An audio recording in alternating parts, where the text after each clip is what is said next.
Where in your life do you or do you not have or see freedom? Where I feel most free when I'm walking around Northumberland Hills, when I'm doing it on my own and there aren't any other people around.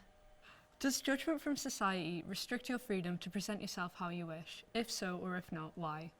Gosh, that's a really hard one. I'd say, if I'm being honest, yes, it does. But it's something that you fight against, really. I'm sure that I'm influenced by what clothes I wear, whether I wear makeup, how I wear my hair. Yes, it's a lot about how I look. Judgments would influence that. Well, it's got something to do with media and social media, is that when you see what other people are doing, you feel, I don't know, a pressure to do something similar. And then also part of you is fighting against doing what others think you should do and trying to do what you want to do. How do you think freedom has changed since World War II or in your lifetime?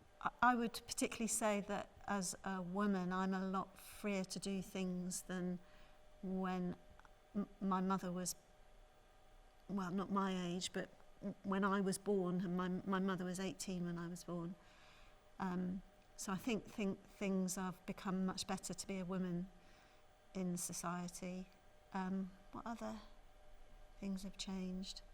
Well, I guess when the war ended, there were some people that were still there was still conscription, because that went on for a few years. There was still people limited in what they could eat, because we still had rationing. So there's things like that. I get a choice about whether I want to join the armed forces. I get a choice about what food I want to eat. As a woman, I get more of a choice about where I want to work, what kind of professions I want to do. There aren't limitations. For example, when I was a teenager, you had to be a certain height to be in the fire brigade.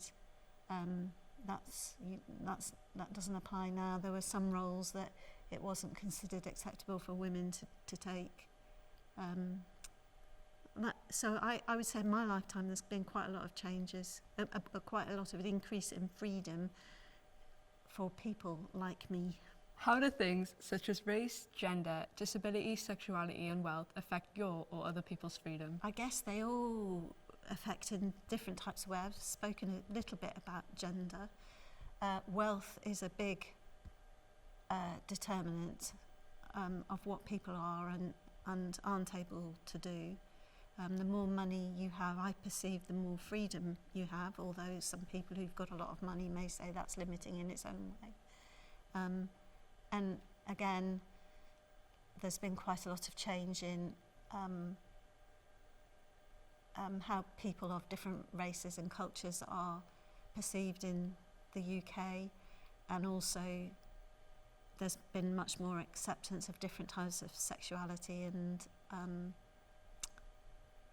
gender, well, up until this year, I guess. So I think we are seeing more freedom in those respects than we did at the turn of the century.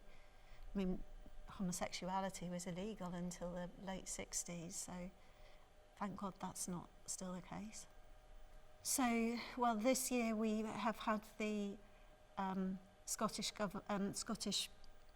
law ruling on what a woman is, and so I think that's had a negative impact on people who are transgender.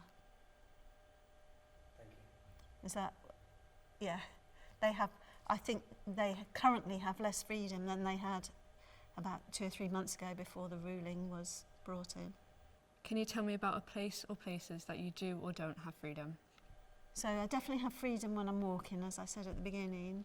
I guess I feel I have freedom when I'm inside my home, although funnily enough that was limited because I have a corner house and people can see into my house from 2 or 3 different sides. So that made me think, no, I'm not free. I'm not completely free in my house.